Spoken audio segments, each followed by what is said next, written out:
the beginning, this project was envisioned as a landscape archaeology project where we want to see how the people lived on the land and how that changed over time, from the first Neolithic inhabitants of this area right up through Ottoman times and all of the phases in between. So now we are at the entrance to the Kazanlak tomb.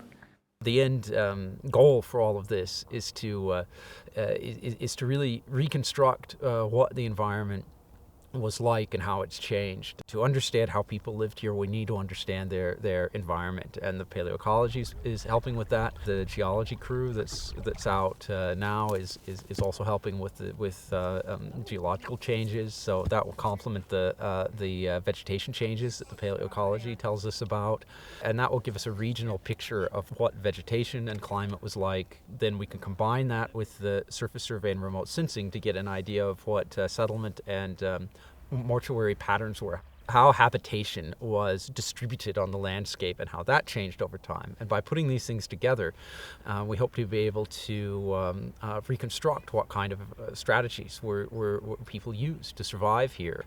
It's that bigger picture of how people lived in this environment that we're really interested in.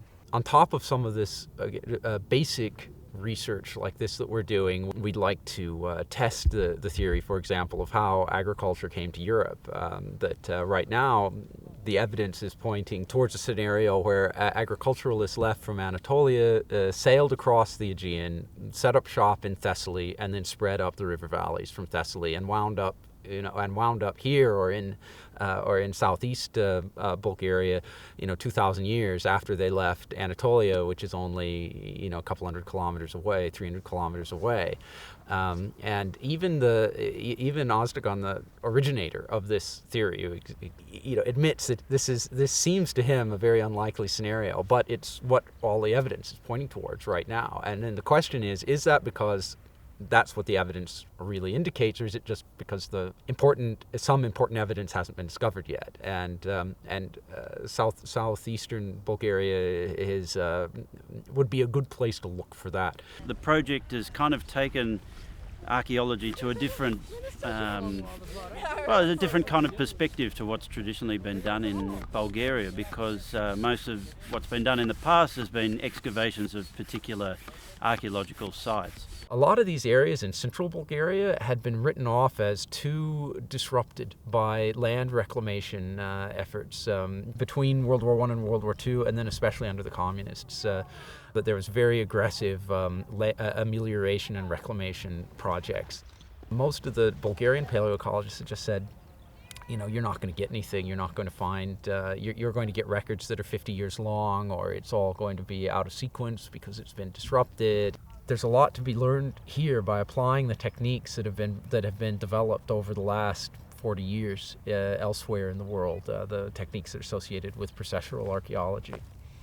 Telling people you're a geologist seems to work. We had a great experience. Everything goes on here, and everything starts and ends here, from what happens in the field.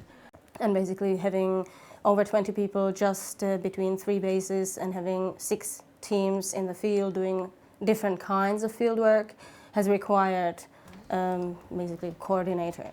Then I can provide real-time feedback to all the teams so that they can keep going out and finding new information. You've got the field work, which is actually only half of the work, and then to see the technological side as well, it just gives you a better understanding in terms of the practice of archaeology and stuff like that, because everyone has that presumption that we just go digging holes or something like that, but there's a lot more to it. So for me, it's given me a wider understanding of that it's a lot more to it and a lot more work. Everyone is involved in almost every aspect of the project.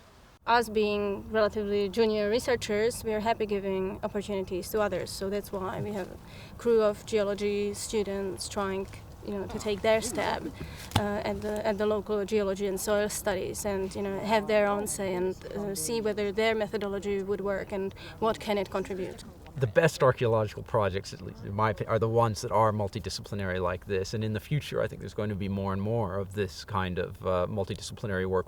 And I think it's important for the students to see that, because whether you're talking about, applying for academic research grants or working in consulting archaeology in Australia, it's increasingly multidisciplinary, and there's the expectation, if you want to be successful in grant applications, or if you want to develop a well-respected consultancy, to have this range of tools at your disposal.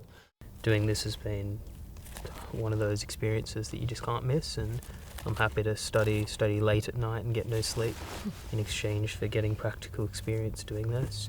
This gives you some extra skills that you normally wouldn't. Gives you an edge. Yeah, like I want to be an archaeologist. Like that's my degree, and having those skills now is a very good thing because I can get further.